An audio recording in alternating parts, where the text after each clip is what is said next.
Bismillahirrahmanirrahim. Assalamualaikum warahmatullahi wabarakatuh. Selamat pagi semuanya. Di sini kami dari kelompok 1 ingin membawakan materi tentang kelompok dan pengaruh sosial. Di sini saya tidak sendiri, saya bersama teman saya, yaitu Lintang Ainda Kinasi Dewanti, lalu ada Naila Huriah, selanjutnya ada Okta Fariha, dan saya sendiri Konita Lazuarda, dan yang terakhir ada Sally Devina Maharani. Yang pertama yaitu pengertian dari kelompok. Apa itu kelompok? Menurut Walgito, kelompok adalah sebuah kumpulan individu yang mempunyai beberapa karakteristik umum dalam mengejar tujuan yang sama. Lalu menurut Mulyana, kelompok adalah sekumpulan orang yang mempunyai tujuan bersama yang berinteraksi satu dengan yang lain untuk mencapai tujuan bersama, mengenal satu dengan yang lain, dan memandang mereka sebagai bagian dari kelompok tersebut. Lalu, apa saja sih tahapan-tahapan dalam pembentukan kelompok? Yang pertama adalah forming, yaitu pembentukan. Tahapan ini adalah di mana kelompok baru saja dibentuk dan diberikan tugas. Tahapan ini ditandai dengan adanya ketidakpastian dan rasa cemas pada anggota kelompok. Anggota kelompok masih merasa kebingungan mengenai tujuan kelompok. Kondisi tersebut menyebabkan keterlibatan anggota dalam kelompok masih kurang. Oleh karena itu, anggota kelompok berusaha mengatur perilaku mereka agar keberadaannya diterima oleh anggota lainnya. Anggota kelompok mencoba mengenal satu sama lain untuk menemukan kesamaan tujuan. Anggota kelompok cenderung untuk kerja sendiri dan walaupun memiliki iktikat baik, namun mereka belum saling mengenal dan belum bisa percaya satu sama lain. Waktu banyak dihabiskan untuk merencanakan, mengumpulkan informasi, dan mendekatkan diri satu sama lain. Lalu tahapan selanjutnya yaitu storming atau menghadapi konflik. Pada tahapan ini, kelompok mulai mengembangkan ide-ide berhubungan dengan tugas yang mereka hadapi. Mereka membahas isu-isu semacam masalah apa yang harus mereka selesaikan, bagaimana fungsi mereka masing-masing, dan model kepemimpinan seperti apa yang dapat mereka terima. Anggota kelompok saling terbuka dan mengkonfrontasikan ide-ide dan perspektif mereka masing-masing. Pada beberapa kasus, tahap storming cepat selesai, namun ada pula beberapa kelompok yang berhenti pada tahap ini karena mereka tidak mau memecahkan konflik. Tahap storming sangatlah penting untuk perkembangan suatu kelompok. Tahap ini bisa saja menyakitkan bagi anggota kelompok yang menghindari konflik. Anggota kelompok harus memiliki toleransi dan menghargai setiap perbedaan yang ada. Lalu tahapan yang ketiga adalah pembentukan struktur atau norming. Pada tahap ini sudah terdapat kesepakatan dan konsensus antar anggota kelompok. Kelompok sudah mampu menyamakan persepsi dan meredamkan konflik, serta mulai membentuk struktur. Struktur dalam kelompok berkaitan dengan aturan, peran, dan status yang mengikat antar anggota kelompok. Artinya, kelompok mulai membangun aturan-aturan, sistem kerja, dan prosedur pengelolaan proporsi kerja setiap anggota. Peranan dan tanggung jawab telah jelas. Kelompok mulai menemukan harmoni seiring dengan kesepakatan yang mereka buat mengenai aturan-aturan dan nilai-nilai yang digunakan. Pada tahap ini, anggota kelompok mulai dapat saling mempercayai satu sama lain seiring dengan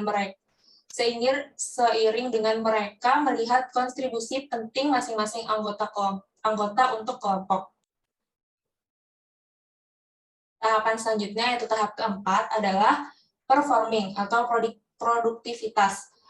Kelompok pada tahap ini dapat berfungsi dalam menyelesaikan pekerjaan dengan lancar dan efektif tanpa adanya konflik yang tidak perlu dan supervisi eksternal. Anggota kelompok saling tergantung satu sama lainnya dan mereka saling respect dalam berkomunikasi. Supervisor dari kelompok ini bersifat partisipatif. Keputusan penting justru banyak diambil oleh kelompok. Lalu tahapan kelima, yaitu tahapan terakhir adalah adjourning and transforming, yaitu pembubaran. Ini adalah tahap yang terakhir di mana proyek berakhir dan kelompok membubarkan diri, yaitu adjourning. Bisa karena mereka pembentukan hanya sementara atau memang karena adanya konflik yang tidak selesai. Kelompok bisa saja kembali pada tahap manapun ketika mereka mengalami perubahan transforming. Misalnya jika ada review mengenai goal ataupun ada perubahan anggota kelompok. Mungkin cukup sekian materi dari saya, selanjutnya akan dilanjutkan oleh rekan saya. Waktu dan tempat, saya persilahkan. Di sini saya akan menjelaskan mengenai tujuan dibentuknya kelompok. Pembentukan kelompok pada umumnya bertujuan untuk menyelesaikan suatu permasalahan atau tugas yang dimiliki oleh para anggotanya. Dalam suatu kelompok, tujuan antara para anggota cenderung sama agar lebih mudah untuk mencapai apa yang diharapkan. Ketika dalam mencapai harapan tadi mengalami kendala dengan tujuan dan visi misi yang sama, maka akan lebih mudah dalam mengatasi kendala tersebut. Kemudian ada karakteristik kelompok. Yang pertama, setiap anggota memiliki komitmen yang tinggi dengan kelompoknya. Dengan komitmen inilah yang nantinya akan memperkuat hubungan dalam kelompok tersebut. Kemudian, interaksi di dalam kelompok didominasi oleh kerjasama. Kemudian, para anggota memiliki tujuan yang berkaitan antara satu sama lain. Ketika tujuan yang dimiliki oleh para anggota itu tidak memiliki hubungan atau tidak berkaitan, maka dalam suatu kelompok tersebut akan lebih mudah untuk terpecah belah. Yang terakhir, ada ketertarikan antara anggota sehingga relasi yang terbentuk menguatkan jaringan relasi di dalam kelompok. Assalamualaikum warahmatullahi wabarakatuh. Perkenalkan, nama saya Lintang Ayunda Kinasi Dewanti. Saya berasal dari Offering B, S1 Pendidikan Psikologi. Di sini saya akan menjelaskan tentang elemen dalam kelompok. Yang pertama ada sekumpulan individu yang berinteraksi satu sama lain, kumpulan individu yang bergabung bersama untuk mencapai satu tujuan, suatu unit sosial yang terdiri dari dua orang atau lebih yang menganggap mereka adalah bagian dari suatu kelompok. Selanjutnya, ada sekumpulan individu yang mencoba untuk memuaskan beberapa kebutuhan melalui asosiasi mereka. Sekumpulan individu yang interaksinya distrukturkan oleh seperangkat peran dan norma, dan sekumpulan individu yang mempengaruhi. Selanjutnya, bagaimana kelompok dapat mempengaruhi individu? Yang pertama ada fasilitas sosial. Fasilitas sosial adalah fenomena yang menunjukkan adanya pengaruh kehadiran orang lain terhadap performansi individu atau kelompok. Selanjutnya ada kemalasan sosial. Kemalasan sosial adalah penurunan motivasi dan usaha individu-individu apabila bekerja secara kolektif dalam sebuah kelompok dibandingkan apabila individu-individu bekerja secara mandiri. Selanjutnya ada polarisasi kelompok. Polarisasi kelompok adalah tendensi dalam kelompok untuk membuat keputusan lebih ekstrim ketimbang ketika pembuatan keputusan dibuat secara individual. Selanjutnya ada pemikiran kelompok. Istilah groupthink atau pemikiran kelompok berarti suatu mode pemikir sekelompok orang yang bersifat kohesif atau terpadu ketika usaha-usaha keras yang dilakukan oleh anggota-anggota kelompok untuk mencapai kata mufakat. Selanjutnya ada perorangan, yakni dalam kelompok tersebut setiap orang dapat mempengaruhi perilaku individu seseorang. Sekian dari saya. Wassalamualaikum warahmatullahi wabarakatuh. Nah, pembahasan selanjutnya yaitu terkait pengaruh sosial. Apa itu pengaruh sosial? Pengaruh sosial atau social influence adalah usaha yang dilakukan seseorang atau lebih untuk mengubah sikap, belief atau kepercayaan, persepsi, atau tingkah laku orang lain. Ada berbagai bentuk pengaruh sosial yang terjadi di dalam masyarakat yang dapat diklasifikasikan ke dalam 3 bentuk yang didasarkan pada derajat pengaruh yang ditimbulkan. 3 hal tersebut yaitu konformitas, compliance, dan kepatuhan. Pertama terkait konformitas. Nah, menurut para ahli psikologi sosial, istilah konformitas mengacu pada kecenderungan individu untuk mengubah persepsi, opini, dan perilaku mereka sehingga sesuai atau konsisten dengan norma-norma kelompok. Misal ada seseorang dalam suatu kelompok, orang tersebut akan cenderung mengikuti norma yang ada di dalam kelompok tersebut. Lalu ada faktor yang mempengaruhi konformitas. Faktor pertama yaitu tingkat ketertarikan yang dirasakan individu terhadap beberapa kelompok. Lalu faktor kedua yaitu ukuran kelompok atau besar kelompok. Semakin besar kelompok tersebut, maka semakin besar kecenderungan seorang untuk ikut serta. Lalu faktor ketiga, jenis dari norma sosial, itu norma deskriptif atau injunktif. Untuk norma deskriptif adalah norma yang mempengaruhi tingkah laku seorang mengenai apa yang umumnya dianggap efektif atau yang bersifat adaptif dari situasi tertentu.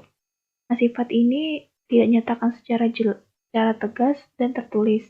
Lalu norma injunktif adalah norma yang mempengaruhi seseorang terkait apa yang dapat dilakukan dan tingkah laku seperti apa yang diterima dan tidak dapat diterima pada situasi tertentu.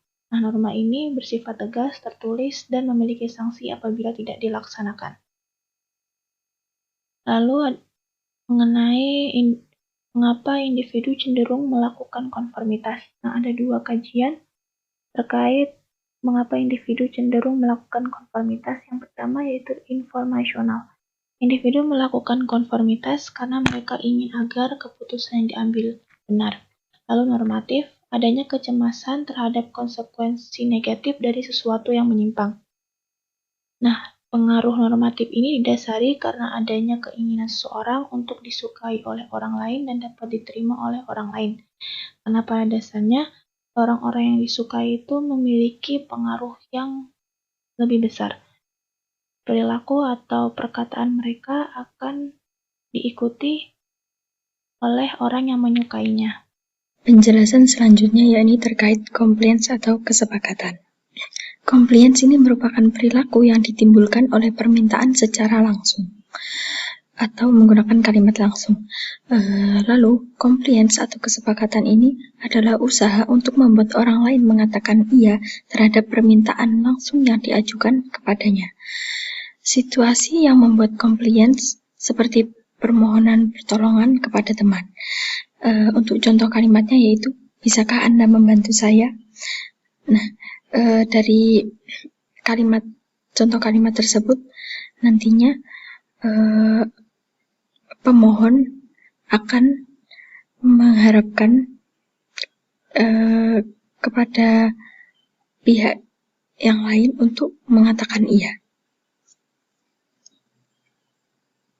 Dasar untuk mendapatkan compliance atau kesepakatan yaitu yang pertama ada hubungan pertemanan atau perasaan suka, yang kedua ada komitmen atau konsisten, yang ketiga kelangkaan, yang keempat keresiprokalan atau hubungan timbal balik, yang kelima ada validasi sosial, dan yang terakhir ada kekuasaan. Contoh agar seseorang mendapatkan compliance dengan mudah yakni kita ambil contoh untuk perasaan suka. Jadi apabila ada seorang laki-laki yang menyukai seorang perempuan, apabila seorang perempuan ini meminta bantuan kepada si laki-laki, maka laki-laki ini akan mengatakan iya, karena ada perasaan suka. Teknik-teknik mendapatkan kesepakatan atau compliance. Seseorang dapat menggunakan beberapa teknik di bawah ini untuk mendapatkan compliance dengan mudah. Yang pertama ada teknik ingratiation. Teknik ini untuk mendapatkan kesepakatan di mana pemohon pertama mengusahakan agar target menyukai mereka. Yang kedua ada teknik foot in the door. Teknik untuk mendapatkan kesepakatan di mana pemohon memulai dengan permintaan yang kecil, kemudian ketika disetujui meningkat ke permintaan yang lebih besar. Teknik yang ketiga untuk mendapatkan kesepakatan yaitu adalah dengan the door in the face teknik, suatu prosedur untuk memperoleh kesepakatan di mana pemohon memulai dengan permintaan besar dan kemudian ketika permintaan ini ditolak mundur ke permintaan yang lebih kecil. Lalu untuk teknik yang keempat, yakni ada the that's not all teknik, yaitu suatu teknik untuk memperoleh kesepakatan di mana pemohon menawarkan keuntungan tambahan pada orang-orang yang menjadi target sebelum mereka memutuskan apakah mereka hendak menuruti atau menolak permintaan spesifik yang diajukan. Yakni ada the lowball, suatu teknik untuk memperoleh kesepakatan di mana suatu penawaran atau persetujuan diubah menjadi lebih tidak menarik setelah orang yang menjadi target menerimanya.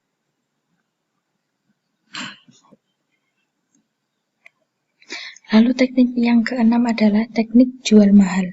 Teknik untuk mendapatkan kesepakatan dengan memberikan kesan bahwa objek adalah sesuatu yang langka dan sulit untuk diperoleh. Lalu teknik yang ketujuh atau teknik yang terakhir, yakni teknik deadline. Teknik untuk memperoleh kesepakatan di mana orang yang menjadi target diberitahu bahwa mereka memiliki waktu yang terbatas. Lalu masuk ke pembahasan berikutnya, yakni obedience atau kepatuhan, yakni bentuk pengaruh sosial di mana seseorang mematuhi perintah langsung orang lain untuk melakukan tindakan tertentu. Biasanya orang yang mengeluarkan perintah mempunyai sarana untuk memaksa orang lain mematuhi, atau bisa dikatakan dia memiliki kekuasaan yang lebih tinggi daripada mereka yang diperintah. Indoktrinasi intensif. Tahapan ini ada 4. Yang pertama yakni tahap melunakkan atau softening up. Anggota baru diisolasi dari teman-teman dan keluarga dan dilakukan usaha-usaha untuk membuat mereka bingung, lelah dan tidak memiliki orientasi dan mudah terangsang secara emosional. Lalu tahap yang kedua adalah tahap kesepakatan. Selama tahapan ini, anggota baru diminta untuk mengiyakan permintaan dan belief kelompok, serta secara aktif mencoba peran sebagai anggota. Dan yang ketiga yakni tahap internalisasi. Ketika berada dalam tahap ini, anggota baru mulai menerima bahwa pandangan kelompok adalah benar adanya dan mereka sungguh-sungguh mempercayai pandangan-pandangan tersebut. Lalu untuk tahapan yang terakhir adalah tahap konsolidasi. Anggota baru memperkuat keanggotaan mereka dengan melakukan tindakan yang mahal, yang membuat mereka sulit atau bahkan tidak mungkin untuk mundur. Tindakan-tindakan tersebut seperti mendermakan seluruh harta milik pribadi kepada kelompok, memotong semua ikatan dengan teman dan keluarga, mulai secara aktif merekrut anggota baru, dan sebagainya. Baik, mungkin cukup sekian penjelasan dari kami kelompok 1. Kurang lebihnya mohon maaf. Terima kasih. Wassalamualaikum warahmatullahi wabarakatuh.